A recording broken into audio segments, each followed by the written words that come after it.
சற்றுமுன் வெளியான தகவல் ரேஷன் அடைதலுக்கு முக்கியமான தகவல் வெளியிலுது. அது என்னன்னு பார்க்க போறோம். நீ நம்ம சேனல் சப்ஸ்கிரைப் பண்ணாம இருந்தீங்கன்னா மறக்காம லைக் பண்ணிக்கோங்க, சப்ஸ்கிரைப் பண்ணிக்கோங்க, பக்கத்துல பெல் பட்டனை கிளிக் பண்ணிக்கோங்க, மற்றவர்களுக்கு தெரியப்படுத்த ஷேர் பண்ணுங்க. சிறப்பு குறைதீர்ப்பு முகாம்கள் முதல் கொரோனா நிவாரணம், புயல் நிவாரணம் வரை தமிழக மக்களுக்கு அரசு அள்ளி அள்ளி கொடுத்த உதவிகள். தமிழ்நாட்டில் ரேஷன் அட்டைதாரர்களுக்கு அரசு தரப்பிலிருந்து பல்வேறு உதவிகள் வழங்கப்பட்டு வருகின்றன. அது குறித்த விவரங்களை தமிழக அரசு பட்டியலிட்டுள்ளது.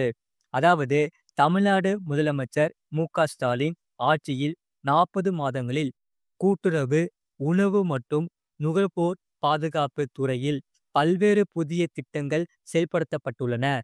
மக்கள் வாழ்வாதாரத்தை உயர்த்தி மாபெரும் மாபெரும் சாதனைகள் படைக்கப்பட்டுள்ளன. 1666 புதிய நியாய விலை கடைகள் திறக்கப்பட்டுள்ளன. 100 கோடி மதிப்பீட்டில் 230 நெல் கொள்முதல் நிலையங்கள் திறக்கப்பட்டுள்ளன.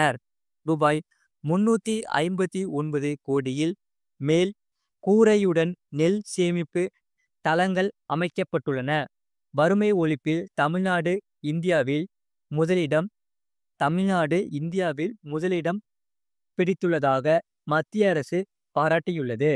தமிழ்நாட்டில் நெல், அரிசி உட்பட அத்தியாவசிய பொருட்களின் இருப்பு நிலவரங்களை எப்போதும் சீராக நிர்வகித்திட உதவும் வகையில் வெளிச்சந்தை வர்த்தகம் உட்பட அனைத்து வர்த்தக நடவடிக்கைகளையும் மேற்கொள்வதற்காக முன்னாள் அமைச்சர் கலைஞர் கருணாநிதியால் தமிழ்நாடு நுகர்பொருள் வாணிப கழகம் 1956 ஆம் ஆண்டு கம்பெனிகள் சட்டத்தின்படி 23/2/1972 அன்று நிறுவப்பட்டது.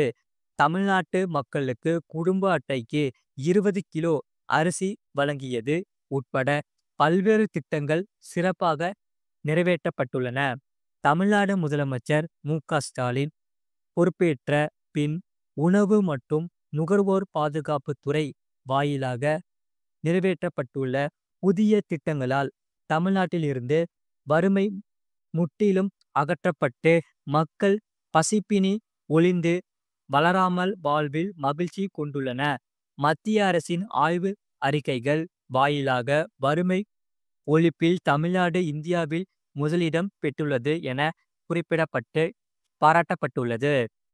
மாதாந்திர பொது விநியோக திட்ட குறைதீர்க்கும் நாள் முகாம்கள் நடத்தப்பட்டு நகல் அட்டை, புதிய குடும்ப அட்டை, முகவரி மாற்றம், பெயர் சேர்த்தல் உள்ளிட்ட 1,83,610 கோரிக்கைகள் பெறப்பட்டு அனைத்து கோரிக்கைகளும் நிறைவேற்றப்பட்டுள்ளன. கொரோனா பெருந்தொற்று காலத்தில் பொதுமக்களின் வாழ்வாதாரத்தை பாதுகாக்க நிவாரணத் தொகையாக ரூபாய் 4,000 வீதம் 2,08,14,528 அரிசி பெறும் குடும்ப அட்டைதாரர்களுக்கு வழங்கப்பட்டது. கொரோனா பெருந்தொற்று காலத்தில் நியாய விலை கடைகளில் மூலம் 14 மளிகை பொருட்கள் அடங்கிய தொகுப்பு 2,07,70,726 அட்டைதாரர்களுக்கு வழங்கப்பட்டது.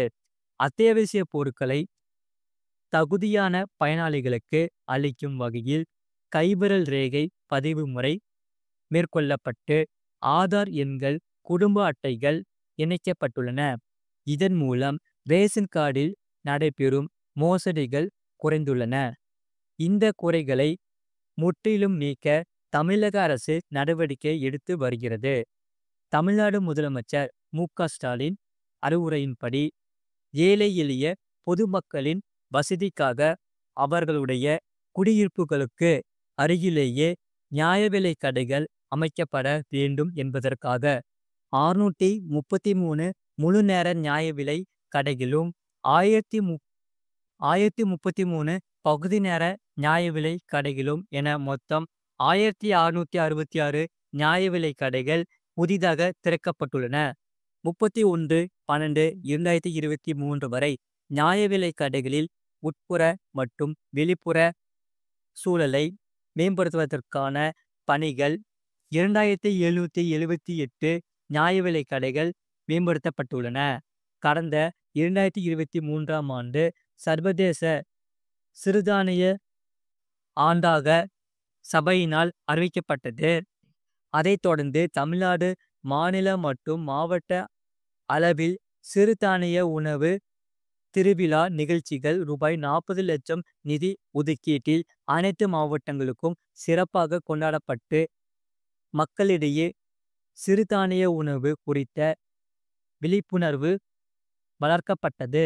விவசாயிகள் விளைவிக்கும் நெல்லினை இடைத்தரகர்கள் தலையீடின்றியும் கால தாமதமின்றியும் உடனடியாக விற்பனை செய்யும் நோக்கத்தில் ஆன்லைன் பதிவு முறை அறிமுகப்படுத்தப்பட்டு 1,08,35,621 மெட்ரிக் டன் அளவுக்கு நெல் கொள்முதல் செய்யப்பட்டுள்ளது.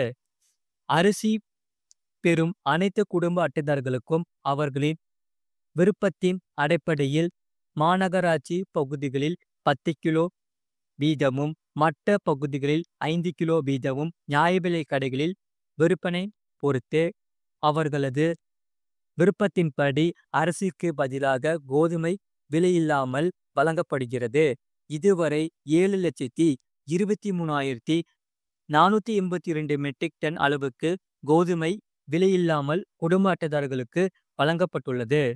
கடந்த 2023ஆம் ஆண்டில் டிசம்பர் 3 மற்றும் 4 ஆகிய தினங்களில் வீசிய மிஜான் புயலால் மேற்பட்ட கனமழையினால் சென்னை, திருவள்ளூர், காஞ்சிபுரம் மற்றும் செங்கல்பட்டு ஆகிய 4 மாவட்டங்களில் வெள்ளத்தினால் பாதிக்கப்பட்ட குடும்பங்களுக்கு தலா ரூபாய் 6,000 வீதம் வழங்கப்படும் என்று தமிழ்நாடு முதலமைச்சர் அறிவித்தபடி 23,18,200 குடும்பங்களுக்கு ரூபாய் 1,390.92 கோடி மாநில பேரிடர் நிவாரண நிதியிலிருந்து நிவாரண நிதியாக வழங்கப்பட்டது. தமிழ்நாடு முதலமைச்சர் அறிவித்தபடி 17/12/2023 18/12/2023 ஆகிய 2 தினங்களில் திருநெல்வேலி, தூத்துக்குடி, கன்னியாகுமரி மற்றும் தென்காசி ஆகிய மாவட்டங்களில் பெய்த அதிக கனமழையினால் திருநெல்வேலி, தூத்துக்குடி மாவட்டங்களில் மிக கடுமையாக வெள்ள பாதிப்பு ஏற்பட்டுள்ள வட்டங்களில் 2 நாட்களுக்கு மேல் வெள்ளம் சூழ்ந்து துணிமணிகள், பாத்திரங்கள், வீட்டு உபயோக பொருட்களை இழந்த 6,36,971 குடும்பங்களுக்கு ரூபாய் 6,000 மற்றும் 5 கிலோ அரிசி வீதம் வழங்கப்பட்டது. மேலும் திருநெல்வேலி, தூத்துக்குடி, கன்னியாகுமரி மற்றும் தென்காசி ஆகிய மாவட்டங்களில் இதர வட்டங்களில் வாழ்வாதாரம் பாதிக்கப்பட்ட மொத்தம் 13,34,561 குடும்பங்களுக்கு தலா ரூபாய் 1,000 வீதம் 92% பயனாளிகளுக்கு வழங்கப்பட்டது.